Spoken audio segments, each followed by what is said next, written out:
and diving into how we build our rankings. All that and more when we return.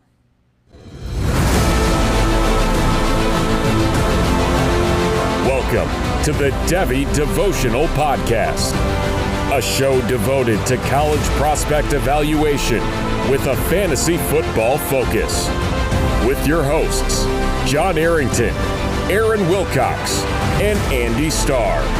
This podcast brings you actionable strategies and player-driven analysis for your Devy, C2C, and Dynasty leagues.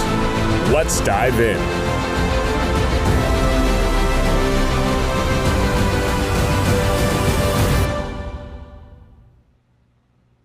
Let's dive into rankings. Welcome into the Devy Devotional, where we stay devoted to Devy. I'm your host, Dynasty Coach A, joined as always by Aaron Wilcox at Aaron Wilcox86 and Andy Starr at A Star FF on Twitter. And tonight, like I said, we're going to be talking about rankings. Not necessarily where we have players in our rankings, but how we come up with our rankings. And it was just something that popped into my head recently. I listen to a lot of different podcasts. I like getting a lot of different opinions, hearing a lot of different people talk about the same players and everything. And I'm just listening to people talk about their ranks, how they come up with their ranks, and but not necessarily how they come up with them, but just like, oh, they go through the process of, oh yeah, I move this guy up, I move this guy down. And it really got me thinking, like, I have such a set in stone process with Debbie Beth. Now it's set in stone now. It wasn't always that way, but I have such a set in stone process that it's almost hard for me to even understand how someone else, especially maybe someone who is more of a film based analyst, really looks at rankings and looks at two players and says, no, I'm going to put this player over the next one, and so on and so forth. So I really thought it might be interesting, at least for me, and hopefully for the audience as well, that we all just sit here and talk about how we come up with our ranks, how we determine those factors and everything. And, obviously we can talk about a player here and there. And obviously we will be doing Guess the Guy. Andy, you're up this week. You ready? I feel like I'm gonna get punished for what I did to you last week, even though I feel like Mazeo Bennett was a fair player. Yeah, he might have been like Devy wide receiver 70 or whatever in Beth, but I think he's a underappreciated guy. I think it was a fair wide receiver. It was your first wide receiver. You've been given cupcake running backs every other time you played this. I don't think that it's right that, and I'm not saying this is what's going to happen, but this is what you've been preparing me for. I feel like you're going to hit me with some random transfer that I have no idea who it is, and I'm going to look like a fool on here. But that's all right. It's part of the game. I'll just remember it. I actually decided to be time. super. I actually decided to be super nice to you. I just wanted to screw with you pre-show, Okay. or not. We'll find out here in a little bit. Aaron, how are you doing, buddy? You're off tonight as far as Guess the Guys. It takes a little stress off. Yes, I'm just relaxing here and not sweating whatsoever. So I'm excited to see who gets brought up tonight. Absolutely. You ready to talk some rankings as well? I know, I'm interested to see how you do it, because I know of the three of us, at the very least, you are definitely the film guy. And so, like, that's what I always want to hear about the most. But I'm honestly curious how Andy does it as well, because Andy definitely is more of an analytics based analyst, and yet he doesn't have a model per se or a system per se. It's more of just looking at the metrics and then making a decision. So I'm very interested to see how he does that as well. We'll obviously get into how I do things as well. But why don't we go ahead and guess the guy?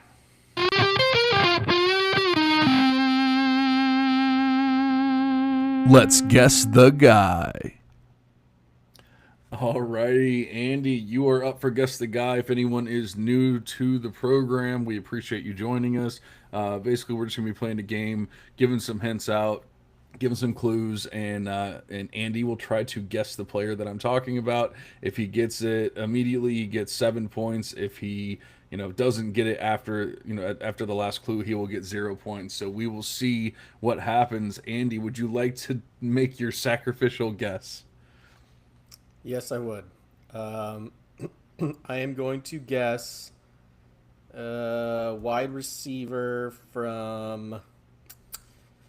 Oh, let's go with Deuce Robinson, Florida State, wide receiver. It is not Deuce Robinson, but it is a wide receiver. Okay, all right. I'm gonna switch conferences here. I'll head over to USC, the California USC, and say Jacoby Lane. Jacoby Lane was on my mind for some reason today, but it is not Jacoby Come on. Lane. Uh, I tried to remember. I was at work, and for some maybe I think I was listening to a podcast, and they were talking about Jacoby Lane. So maybe that's why. But I remember him being on my mind earlier today. all right, well, what do we got All right. next? He had a 28% receiving market share last year. Okay, pretty good. I'm gonna s- I'm gonna guess a guy who you're very high on, and say TCU's Eric McAllister. Ooh, I can promise you McAllister did not have a 28% share last year. He was like a part-time No? player. But I Was do he? I thought he had like 800 yards or something like that. I know he was the second best receiving option at TCU, but he After was like Cash, yeah. at least maybe it was part of the season. He was a part-time player. I highly doubt Well, he you had a know, it's because 28%. Hoover had like 4,000 yards passing. So yes, that's right. It wouldn't have been that high. It is not Eric McAllister, although I was also listening to another podcast about McAllister today, and I was just thinking, man, I have so many shares. I love this so much. Man. He had Eric McAllister had a 19% market share last year, so That not sounds quite the right. 28%. He Okay. is heading into his 5th year in college. Oh man. Fifth year guy, a wide receiver that people apparently like. Um, this could be a fifth year guy. Oh man. Is it Isaiah Horton from Alabama? No, he didn't have 28%. Never mind. But It I is don't know. not. I don't have a good guess here. It is not Isaiah Horton, but he does play in the SEC at least Okay. this year. All right, SEC, 28%, fifth year. It couldn't have been. See, like, it's not Jeremy Bernard. I think he might only be a fourth year anyhow, but he definitely didn't have 28%. There's nobody on like Texas. Nobody from Georgia. Arkansas, no. Tennessee didn't really have anybody. I don't know if they have anyone coming in. This feels like a transfer. Feels like a guy. Eric Rivers is going to Georgia Tech, I think, so it can't be him. Um, who's that other guy that I can't think of right now? Oh no, it's gonna be a G5 transfer. Maybe What's his name? Ross? Is it Devondre Ross or something? DeAndre Ross? I don't know. it is. It's not. It's probably It not is. him, is it? It is I don't not even know if he's him. going to the SEC. I'm just trying to think of like G5 guys. He will play for the Ole Miss Rebels. Okay. Aaron's got it. Yeah. It's definitely a transfer. Could be. Could be. And I'm drawing an absolute blank. I know. I was just like perusing their depth chart the other day. As my dog is just barking because she wants to come out. But Yeah, I was looking at their depth chart the other day too. Like their team's pretty sick, even with losing Luke Hodge. Still pretty sick. Man, I feel stupid, but I'm gonna have to go to the rhyming words. This player's name rhymes with Trayshawn Dribbling. Uh, I should have known this because yeah, this is dumb. He's getting a ton of love. Deshaun Stribling, by the way, but he's getting a Yes. ton of love from like the best ball community as like the potential wide receiver one for Ole Miss, and a few other people too. When we all know it's going to be Caden Lee, but Yes. I don't know why. I can't believe Stribling had a 28% market share for Oklahoma State last year. He did. Yeah. I don't think they weren't passing too much in Oklahoma State, were they? That's probably what it was. Probably not. No.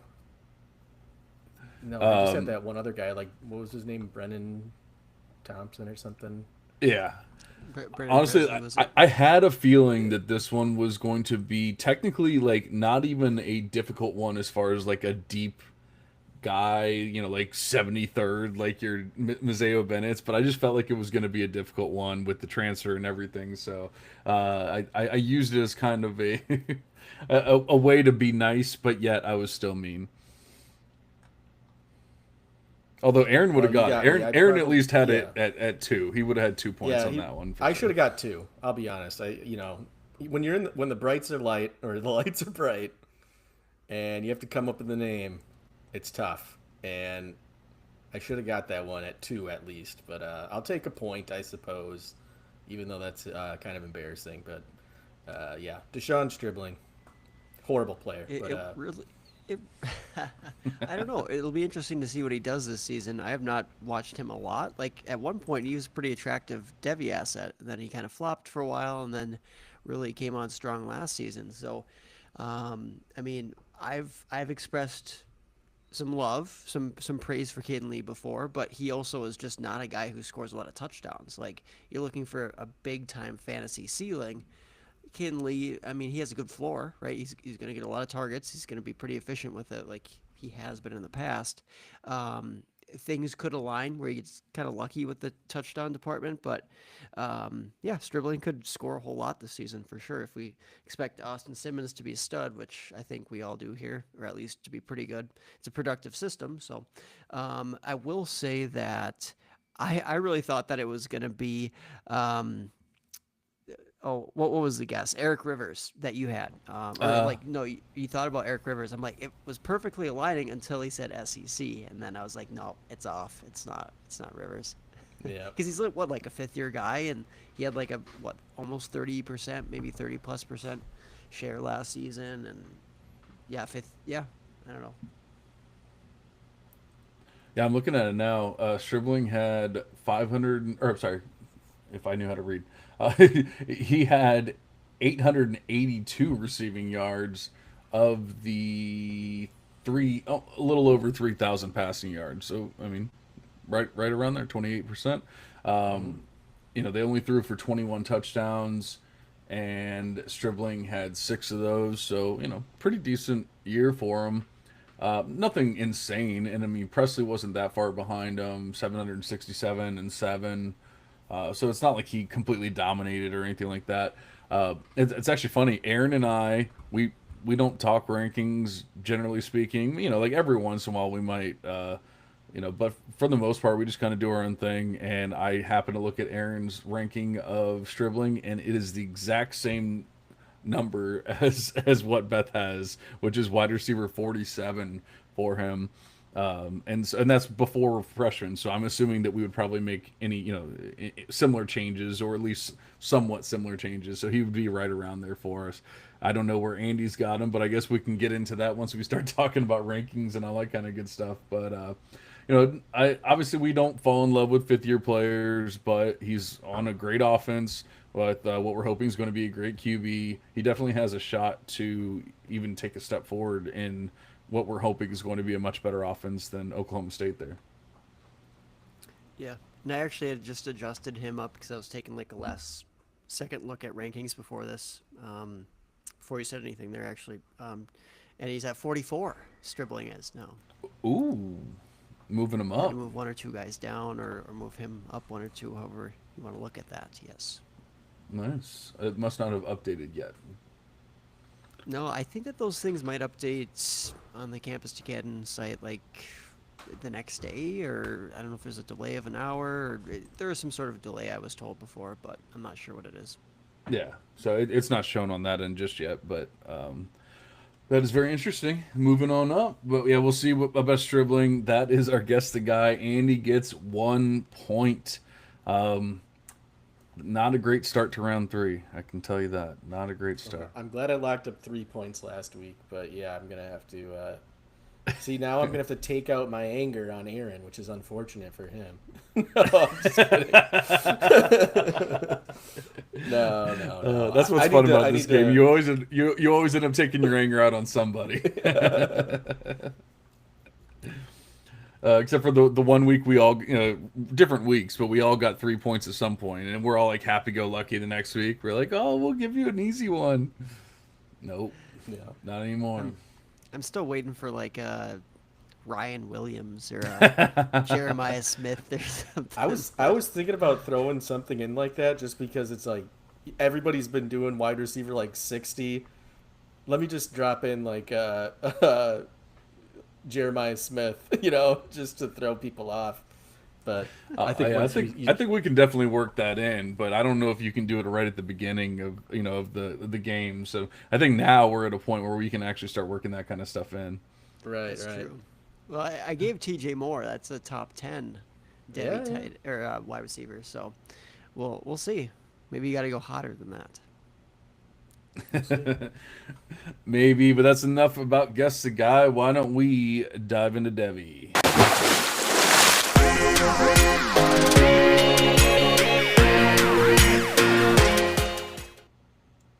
Alrighty, like I said at the intro, we are going to be talking about our rankings, how we do it, how we rank players, a little bit, a little bit of like the behind the scenes kind of stuff. Hopefully that'll be interesting for you. I know it was something that at least piqued my interest, and so I thought maybe it would work out for the listeners as well. I guess I can start by saying just because mine is the most concrete, or at least I don't want to like put anyone down or anything like that, but like I feel like mine is the most concrete as far as I generally don't like sway from Debbie Beth. I just kind of stick with it. The only thing that like truly changes in my rankings is if I ever find out I have a year in college incorrect or something like that, which can happen. But for the most part, as like the stats are coming in each week and everything, it updates and I just kind of stick with it. That being said, because of that, even though it does update weekly, the first few weeks of the season, especially, we know there's so many people playing these FCS schools and like these just terrible teams, beating them by 100 points and everything, and it can really push up their stats. It makes me think of like Jalen Milroe from last year. Alabama just starts out hot, and it's like, holy crap, Jalen Milroe is going to be a first round QB. And then, reality hits when they start playing the SEC teams, and it was like, oh, he's definitely not going to be a first round QB. So I try not to actually change my personal rankings like the first like quarter of the season, because I just don't think enough has happened or enough like good teams have played enough good teams for me to really determine anything. But all that stuff is updating, so sometimes I get some funky, players jumping up and skyrocketing up, falling down, all that kind of stuff. But essentially, what I created is years ago. I created 5, 6 years ago now. I created Beth, and Beth was my model, my system for ranking rookies, and it did really well. I went back, 10 years and looked at like, what it would have done in the past. Then, obviously years went by, realized that it was still doing very well for the rookies. And I said, hey, if I can build this for rookies, shouldn't I be able to do this for college players as well, for Devy players? And so sure enough, I was doing the pod with Aaron, and I'm like, all right, I'm going to start working on Devy Beth. And it wasn't perfect right away, because the problem is with rookies, you're talking about a full career, a full college career, and you're looking at what they've done in their full college career. With Devy, you might be talking about a third year player that's only played 3 games, or something, or you might be talking about a freshman that's played 15 games. So it's there's so many different variations and different factors that I really had to go through and work on all of those things and try to make it to where it was its own thing. Debbie Beth is not the same as regular Beth, and the only reason why I say Beth is I just hate saying the word model over and over again, and so I just named it Beth, and so that was it. Or actually, a good friend of mine named it Beth, and I ran with it. So I I work with Debbie Beth, and I have I would say very simple metrics in there, and you would probably be very surprised if I showed you exactly which metrics they were. That you hear so many people now just randomly making up names for metrics, saying like 8 different word phrase, and that's what this metric's all about and everything. And I'll tell you what, I have not fallen for many of those for many of those new shiny toys or anything like that. I stick to the proven metrics, the simple metrics that really show a lot about a player. I like to focus on yards per reception, which is obviously one of the most basic metrics you can look at. But in my personal opinion, it shows you so much about a player, what they're doing. You can look and see what type of, if it's a receiver, you can see what kind of receiver they are. Are they doing deeper routes? Are they breaking long runs, like they're breaking long plays when they do catch the ball? Things like that. So you can see stuff like that just in a simple metric like that. Then obviously we're looking at some counting stats and everything, but essentially I've just built it around this core of metrics, and it spits out a rank, or it spits out a final grade, and then those final grades are how I rank my players. Very rarely I will go in and manually adjust a player if it just doesn't make any sense whatsoever, but for the most part I just stick with Debbie Beth. There's obviously level of competition adjustments in there and things like that, but that's all done automatically, so it's nothing that I have to do. And that's why I was so curious about how Aaron does it, how Andy does it, and how anyone else does it in the space. And if you're listening to this and you want to tell me how you do your rankings, I would love to hear it, because it really does interest me of how people go about making those decisions. So I felt like mine would be the most like concrete, the easiest to talk about, and probably the most boring. And so I figured I would get it out of the way. Aaron, like I said, I guess, do you guys have any questions or anything that you would say about the way, ask about the way that I do things before we get into any of your stuff? I'll just say that I'm jealous that you have the system, because I think you do follow a lot of the same things I look at. I certainly put more weight on certain things than you do, and you put more weight on certain things that I maybe don't. But just having it all organized and being able to look at it and just sort it and say, okay, this is one, two, three, four, and then all the way up to like 500 or wherever, every single player in college football, essentially. It's nice to have that. And if I had more time on my hands, I would certainly try and do that for myself.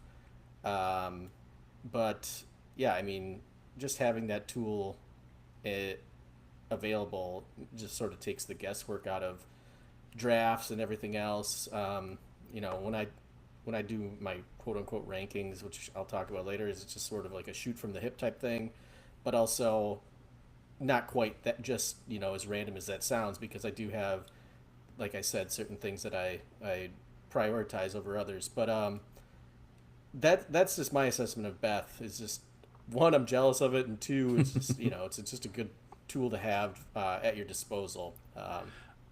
I will say the funny thing is, you said, if I had more time, and it's true. It took a lot of time to originally build Beth. When I first built the rookie model Beth, I worked for about probably 2 months on it, and I went back and tested it, linear regression, R squared, all that kind of stuff, and it was terrible. And I scratched it 100%, started from scratch again. So I worked for about 2 months on it, and then completely scratched it, started over, worked on it again for probably about 2 or 3 more months, and then I finally got it to where I wanted it to be. And then one thing that I take pride in is, yes, I've made some very minor tweaks here and there, but I really have not made any changes to Beth in 5 years or 6 years now, going on 6 years now of using it. And I feel like that is a testament to how well it actually works, because a lot of times you hear people talking about their models and their systems and everything. And it's like, well, this year I changed this and adjusted that and added this. And it's like, well, you don't even know what works and what doesn't work. And I'm not trying to put anyone down or anything like that. I just feel like I said, I'm proud of the fact that it seems to be working out very well. I have added some minor tweaks to things, but I mean, I don't think I've added a metric, like an actual metric to anything in 3 years. But then giving into the Debbie Best stuff, the only thing I will say is once I actually had Debbie Beth done, I yes, it does save me so much time, but with all the transfers and everything, and trying to account for level of competition and things like that, now I have to figure out, okay, well, at least the way that I've decided to do it is I do what was their best season in college, and that's how I decide level of competition, because it's so difficult to say like, oh, well, they played 2 years in G5, but they didn't hardly do anything, and then they go up to the P4 and they have 1,000 yards. Well, I'm not going to count them as G5 for like their best season, or vice versa. If they come up to the P4 and they do absolutely nothing, I'm not going to be like, oh well, this is a great P4 receiver. Like, nah, you're a G5 receiver that couldn't hang in the P4. So that I will say, with all the transfers and everything, has made it a lot more difficult. So it used to just kind of be like set and forget. Now I'm like, man, I got to go through and comb through this like with a fine tooth comb. So that part does kind of suck. Yeah, and I've always been very interested in your process as well, John, because you put so much work into initially, like you said, to make sure that it was adjusting for this and that. And you and I would talk pretty frequently on, how do you feel about this player? Okay, why are you having him ahead of this other guy because he's in a different conference, or maybe it's just a size thing, or it's a recruit status, and how much should I weight that into my system? So obviously you've tinkered and tried to fine tune that, and it's a great tool for you to have to kind of pick up on these outliers and get these really quick like updates that you can put in versus somebody who's doing it. Like if you're watching player by player, or you're going through statistics halfway through the season, it's hard. Guys are going to fall through the cracks more easily if you don't have a system like yours. So it is very much something I like, and I commend you for having and putting together. My system, like you said, I mean, it's not just purely a film-based system, because I don't necessarily have the time to watch every single player in college football offensively, and get a full game log, and watch a minimum of like 5 games, or whatever these guys who are doing film-based analysis do. They go into great depth, but I like to have some film-based, at least understand how they play the position, but then also incorporate in some of the production, because we've just found out that matters so much. There's the predictiveness of it for future success, for draft capital, you name it. But there's a lot more that goes into my process. And like you said, your rankings, your system, so Debbie Beth, it is a concrete system, for example, but concrete is a very rigid structure, right? So concrete, it can't really, it's hard to make little tweaks, right? You hear this piece of news and you can't really adjust it because nothing changed production wise, right? Versus I'm tinkering with my ranks all the time. You had mentioned you were curious, like, why do I see people like making, fairly decent jumps up and down the ranks at this time of the year? Oh, just all these little things that happen. A guy transfers in, a guy is not looking very good in camp, a guy's looking really good in camp. Just some of those things that change throughout the season. Kind of nice when you're able to make those little adjustments. And I know you can in your personal ranks again, but that's, I guess, one big difference between what Debbie Beth puts out versus some of the ranks that you'll see out there, like the ranks that I'm putting together. Yeah, and obviously I've made a decision to just stick to Devi Beth. And obviously someone else, could build their own thing and say, okay, well, I'm going to use it as a platform, but I'm not going to just strictly, blindly follow it or whatever. And they can make their own decisions. Like I said, I will do that every once in a while. It's pretty rare though, but just every once in a while uh, when I'm just completely out on a player, I'm trying to think of. Oh, actually, you know what? It's actually kind of like a good example, and maybe one that I was right on all along. But Debbie Beth was never in on Evan Stewart, ever. And I was just like, clearly I'm wrong because every other person, or clearly Debbie Beth is wrong because every other single person says Evan Stewart's one of the top wide receivers in the class. And I just kept manually adjusting him like a lot. Like I actually gave him more of a manual adjustment than I think I've ever given any other player in Debbie Beth. And even then, it was still not pushing him up as high as some people had him.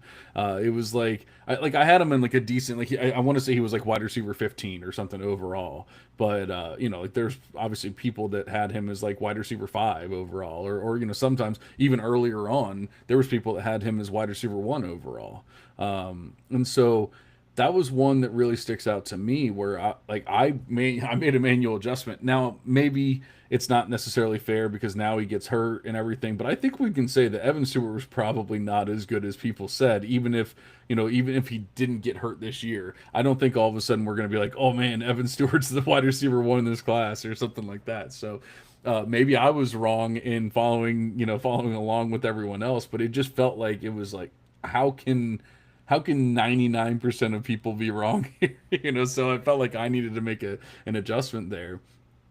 But one thing I wonder, Aaron, with I'm looking at like Nick Marsh and TJ Moore. Now we obviously know that you're a big TJ Moore fan. I don't know, you've talked about Marsh a little bit, but I don't know exactly how much you love him or anything like that. But like they're extremely close in routes run. They're extremely close in yardage from last year. They're not that far off in A dot and yards per reception. I mean, really within a yard of each other on both of those metrics. PPR points per touch are pretty close. Now I have them back to back. I'll just go out there and say it. So I mean, I'm obviously like I've made a decision, but it's not some crazy decision. I'm not saying, oh, I have this guy here and I have this guy there or anything like that. But how do you make a determination there? Do you flip a coin? Do you, like that? That's what I guess what I've always wondered with with like players, with similar players.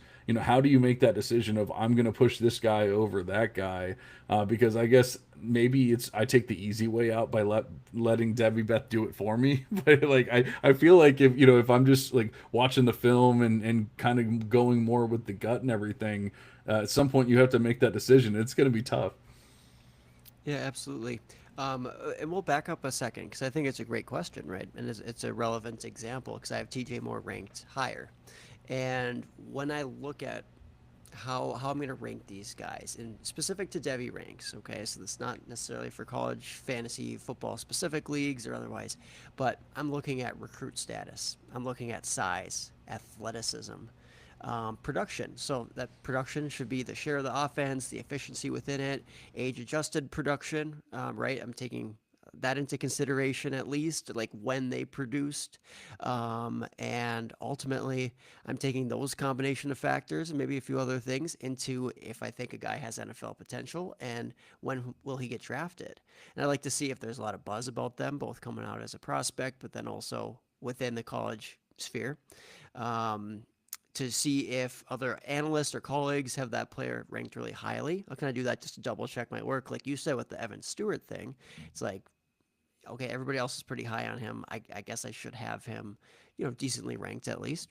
And then I like to just see if there's any news that's coming out about that player. It could be spring camp hype or off the field concerns. I mean, it could be positives, negatives, it could be nothing at all. But I like to keep my finger on the pulse there for a player, especially if I'm contemplating maybe drafting them or maybe moving them up or down in my ranks. So going back to TJ Moore versus Nick Marsh, like you said, a lot of similarities there production wise. Who do I trust to get NFL draft capital, to get a lot of buzz, those types of things?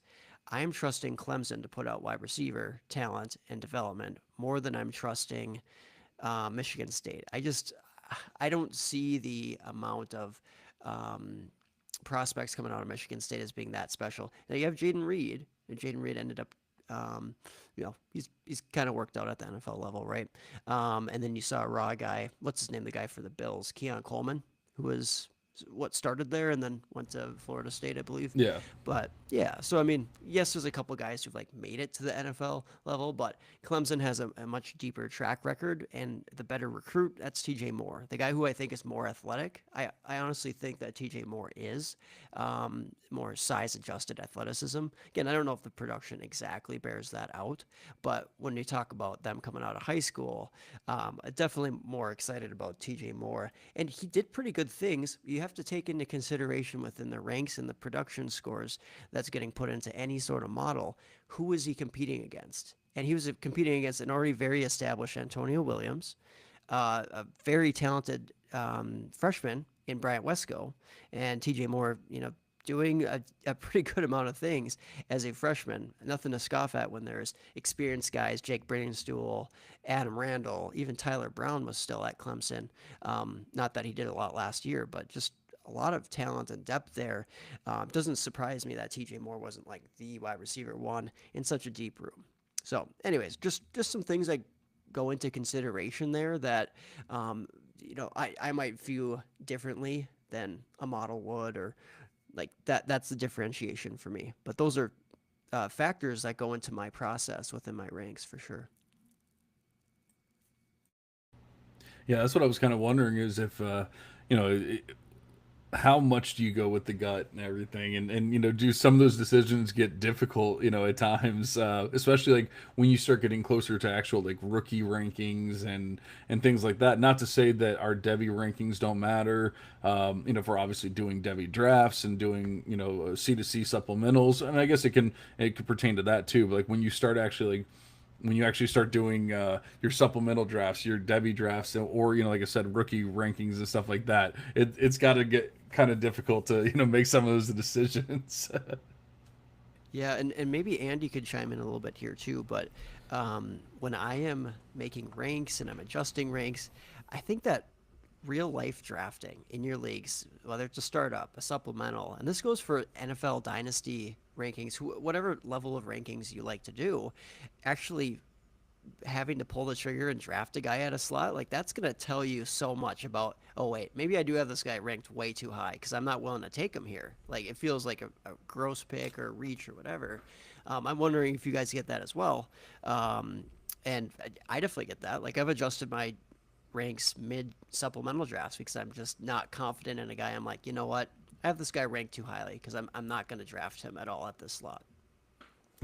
Yeah, I think that's probably what I was just gonna mention is, your ranks matter, but how other people rank and how the consensus ranks is probably maybe not as important, but still a large portion of how, like I said, it's hard to say that they're your rankings, but if you're thinking of a guy like TJ Moore and Nick Marsh and you say I like both these guys equally, I'm going to rank Nick Marsh up at the same area as TJ Moore. But the draft comes along, you can say confidently TJ Moore is going to be a first round pick, whereas Nick Marsh, based on how others are viewing him, I could probably wait on Nick Marsh, and even though I like him a lot, I could get him maybe in the second round or third round. And that's why, rankings help, but at the same time, you need to take into account how other people view players as well. Because when you are drafting, it's hard to just, go like, oh, I've got Nick Marsh one spot ahead of TJ Moore. I'm going to, let's say that's how Beth has it. I don't know what it says, but I'm going to take Nick Marsh right here and just pass on TJ Moore when you could get both of them potentially. Depending on how the drafts are going to fall the way the drafts fall, but that's one way of looking at it. But just to your point too, it kind of in that same line of thinking. I know that there's a lot of guys that I'm probably higher on than a lot of people, just based on like running backs, for example. I really like some of the low volume guys that I know are going to be starting based on some of their metrics that like big time run rate, breakaway yards per attempt, and yards per route run as a running back. And a lot of these guys like Kendrick Raphael aren't even getting drafted in like the top 100 running backs. But so I'm not going to take him in like the fourth round of a supplemental draft, even though, I maybe want to, but I know that nobody else is going to take him. So I can wait till like the eighth or ninth round to a point where I can say like I don't really have anybody that really stands out as like a value at this point. So I'm just going to start grabbing guys that I like, which is kind of where my like shoot from the hip style comes from, because I am taking into account how other people view players and trying not to just dismiss people entirely based on how I set it up. But that's just one thing to consider, especially in drafts. Your rankings are important, but how other people view other players is also important, especially when you're drafting. Oh, absolutely. I mean, obviously, I create rankings. I have a website where people can go and look at my ranks, and like obviously, I would tell them like use the ranks the best you can, but I don't blindly go in and just follow my rankings when I'm drafting. Like I feel like that's what actually differentiates you between like a newer player and an expert or whatever is being able to read a room, being able to read a draft and things like that.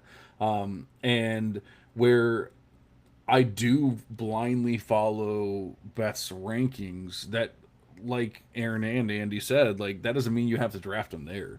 That you might be able to wait. I'm 100% doing that in our C2C the League of Record draft right now. There's a player that's been at the top of my board for rounds and rounds, and I have not taken him yet because I just like I'm almost saying to like the rest of the league, I dare you to take him because I don't think you're gonna do it, and they have not done it. And I mean, maybe it'll bite me in the ass soon, but like they have not done it yet.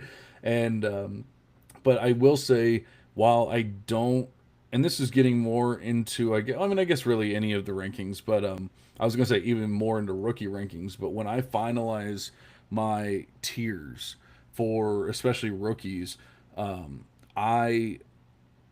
I will put, I will sit there and I will mess with the different tiers within the tier. I really try not to maneuver players in and out of tiers and stuff like that. I try to stick to that, or at least very rare circumstances I'll move a guy up one tier or down one tier, but I try to stick with that. But if I will go with my gut and do things like that sometimes when it's like, all right, well, I have two players, one's a wide receiver, one's a running back, and they're in the same exact tier. They're both graded really well, things like that. Like I will just kind of go with my gut then. And it's like, all right, you know what? I really think this wide receiver is gonna do it, and I go with the wide receiver. So even though I do have a concrete system and everything, I do sometimes I have to make those choices and everything, especially in drafts.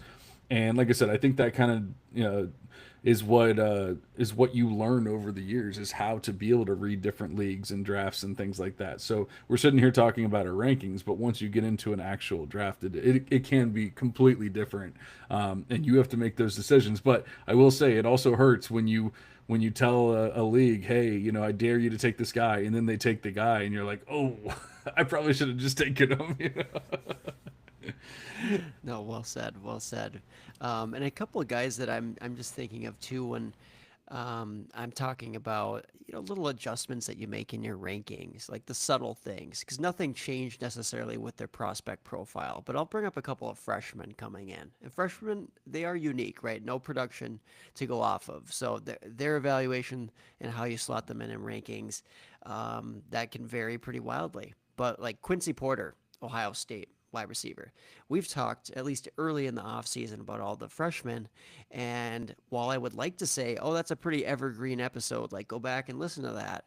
Well, our opinions have changed with time, or at least mine have. Like Quincy Porter's got some hype, and he was getting spring hype. He was showing out for Ohio State. He might be their wide receiver 3 this season.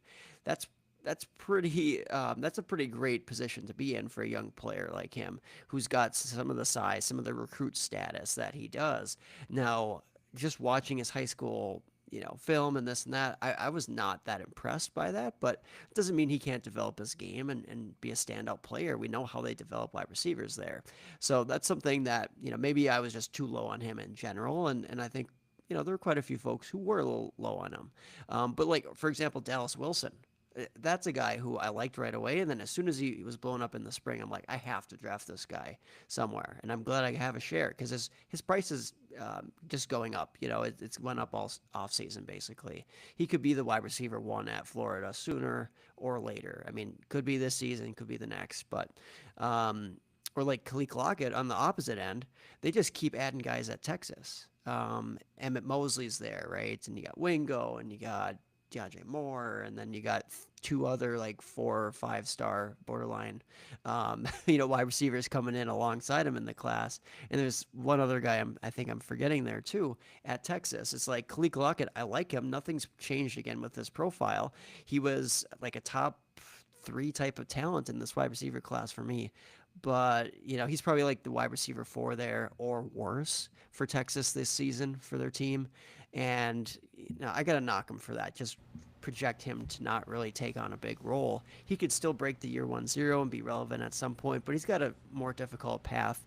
Why purposefully rank that guy so high if you think there's a fair shot he just flops and we don't even see him year 1, he transfers out? Like, you just don't love that type of profile for a freshman. So anyways, I wanted to bring up those are some potential guys where I've shuffled a little bit, and that's not even taking like the really obvious guys like Malcolm Simmons at Auburn. Like, he had pretty good freshman season, but like he's gonna be involved in this serious domestic assault off the field issue for Auburn. Like, who knows? Maybe he'll be indefinitely suspended, dismissed from the team. Maybe it won't affect him that much, but he'll miss practice time. So you gotta drop a guy like that too in your ranks. Well, yeah, that's obviously very fair, and I've done that with players like John Tay Cook. Obviously he's not going to fall in Devy Beth, but like, as you start moving around different teams and getting suspended and things like that, like at some point you got to drop him down.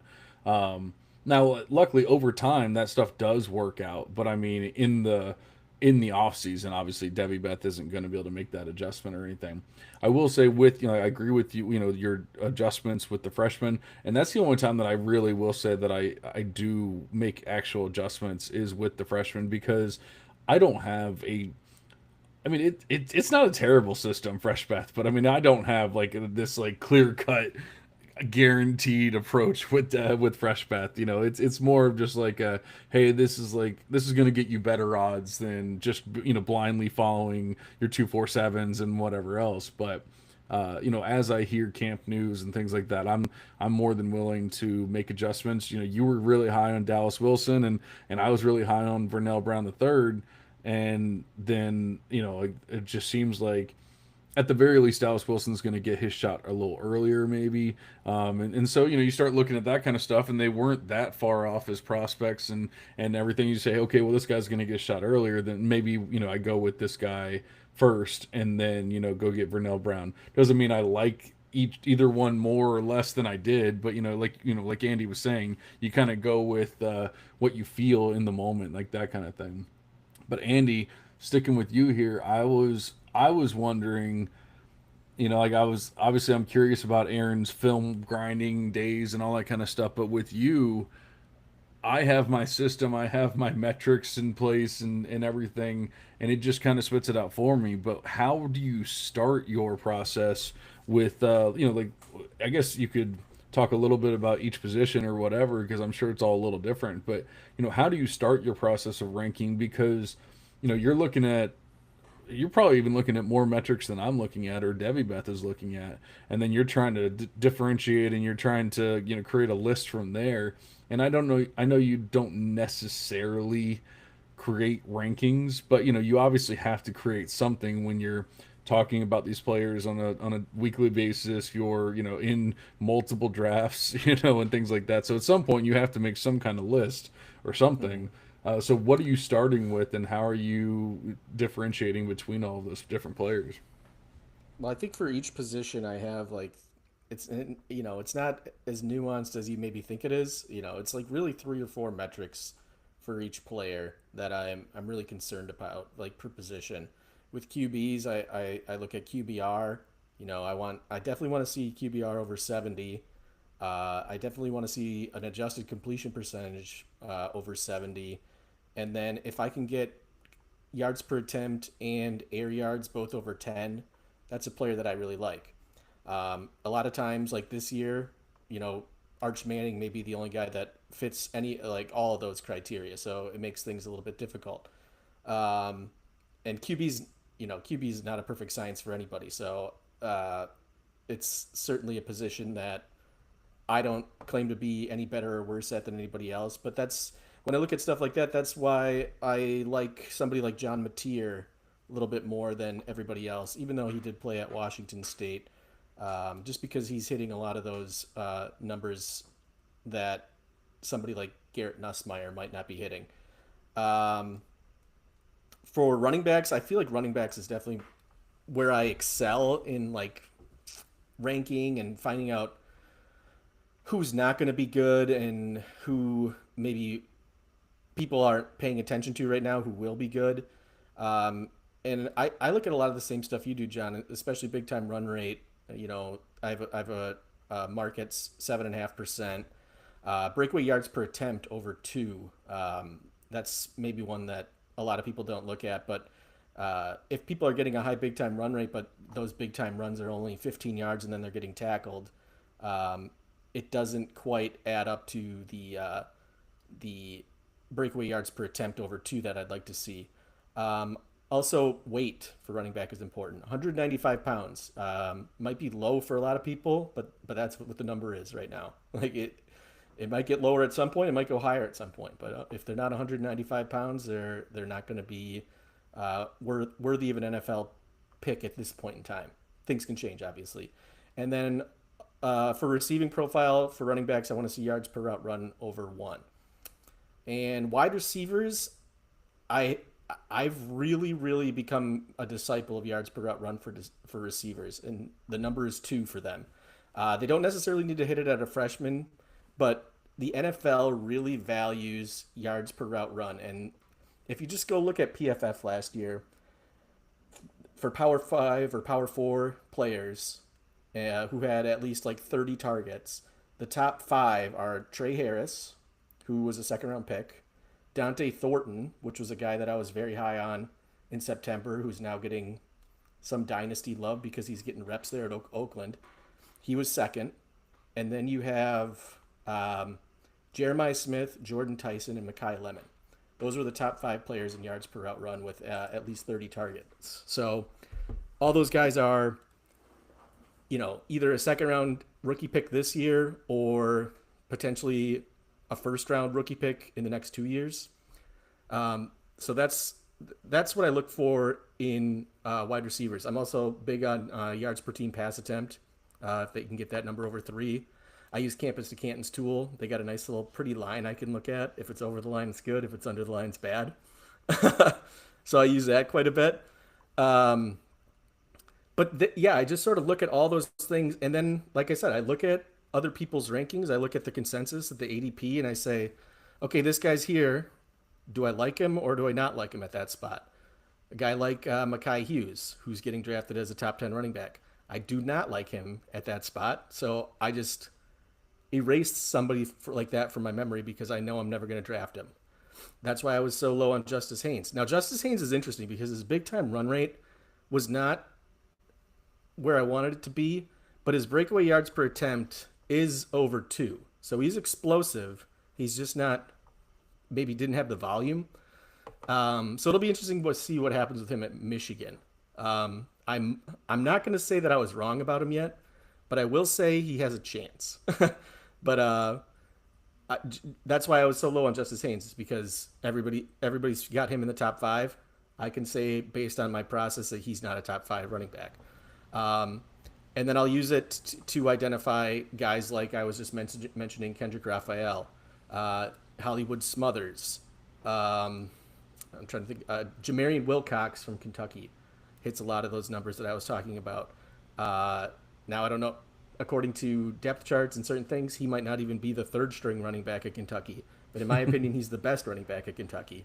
So we'll see if I'm right on that. But As of right now, it doesn't seem like it, but those are guys that aren't necessarily top 50 running backs who I'm saying certainly could be because they're getting opportunities as a starter and they're meeting a lot of those metrics that I want. So those are guys that I'm going to be drafting maybe a lot earlier than other people would. But since they're so low, I'm generally not having to spend too much on them.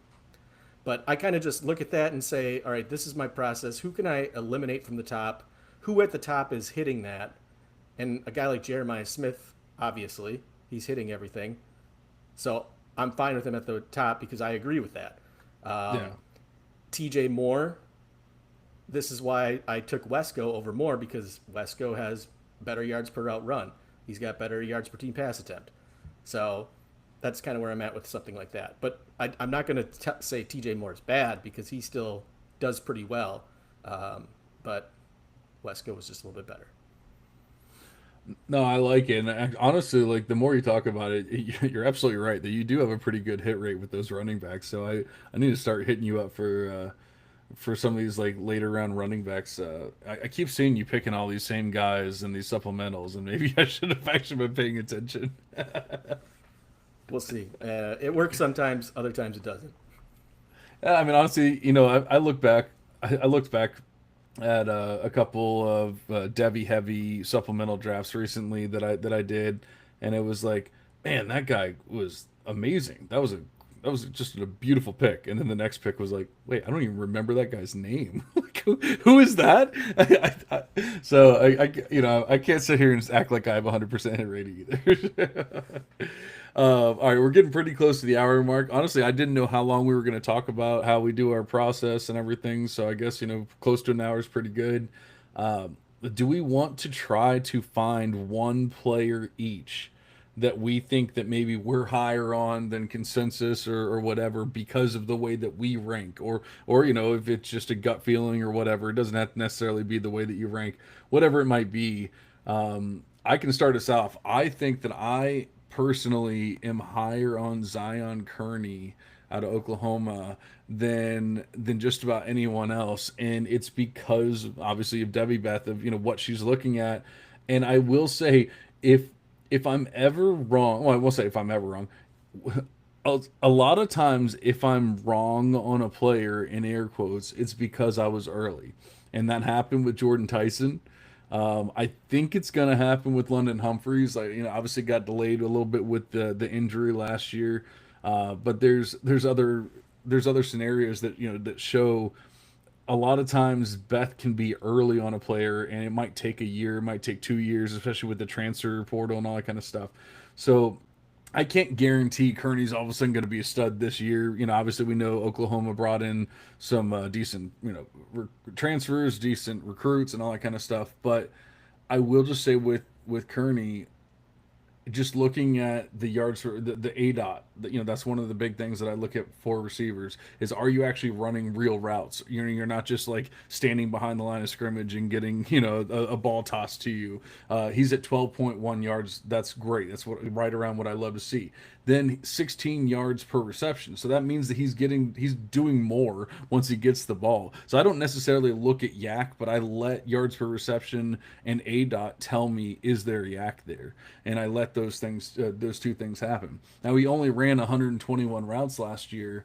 And he only had 128 yards. But I mean, if you're looking at the year 1-0 theory, obviously he passed that.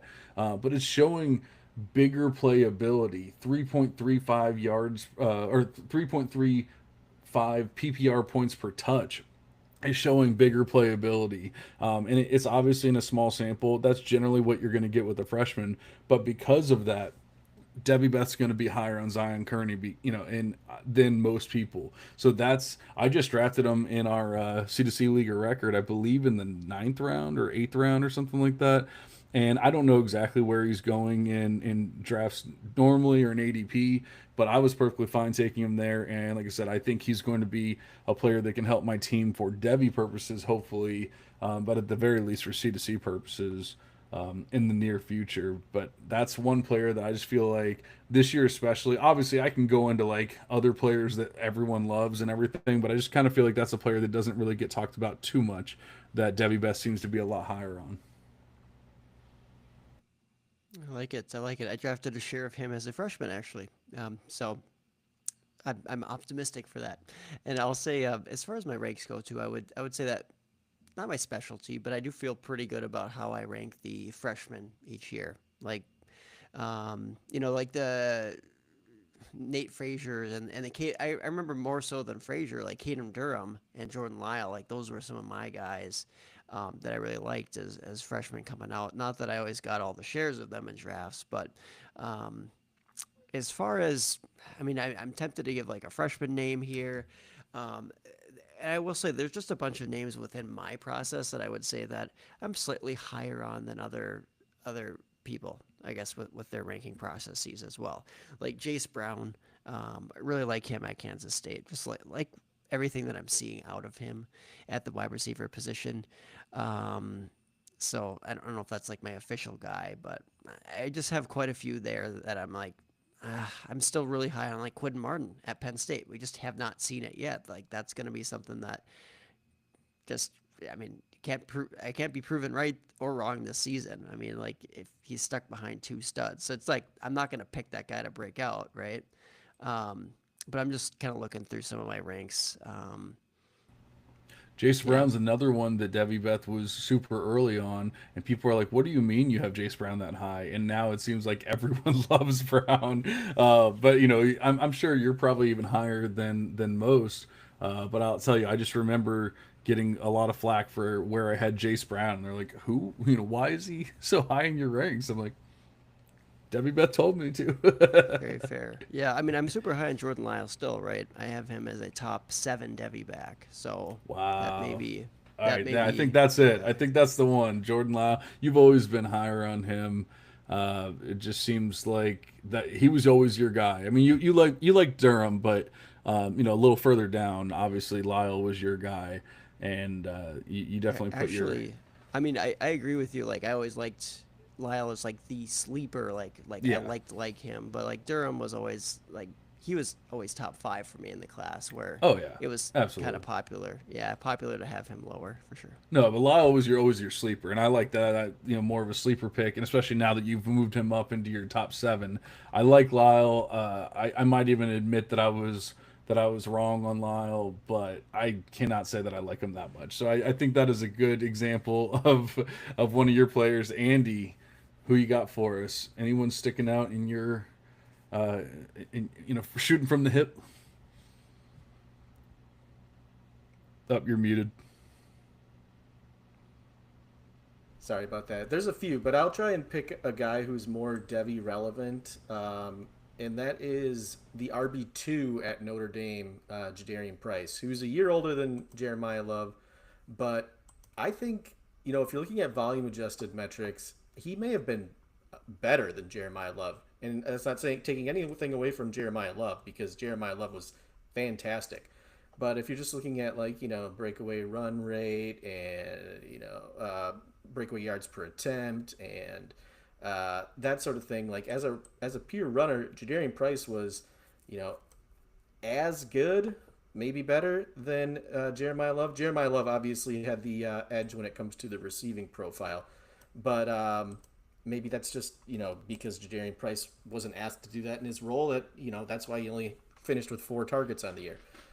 So he's a guy that I could see being the like an RB2 that still gets drafted in like round 3 or 4 because he'll probably go pro after this year. I would think as well. I don't think he's going to stick around for a 5th year, especially Jeremiah Love is probably going to be gone out of there too. So, but Jadarian Price is a guy who people maybe don't even realize had 750 yards rushing last season because Jeremiah Love was so good.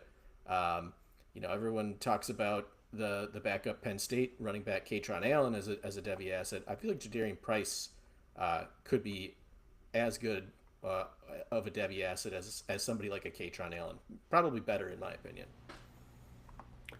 I like it. Unsurprisingly, Beth is also a fan of Price. I was actually all in on Price before last year, and then obviously Jeremiah Love did what he did, and I was like, oh, I was wrong. But that doesn't mean that Price is bad. It's just one of those things. It's kind of like you have your You have Aaron says Andy's massacring my boy Love. I think Love is awesome. Just to be clear, like RB2 in the class next year, only because Nick Singleton's so great. Yeah, just I not just as feel good like as Jadarian Price, right? I just think Jadarian Price is is probably getting forgotten about because of how good Love is, and Love is such a good receiver that it really just sends him so much higher above Jadarian Price. But I just feel like Jadarian Price is not getting anywhere near the amount of attention that he probably deserves. No, that's fair because Katron Allen still seems to get a decent amount of love from people.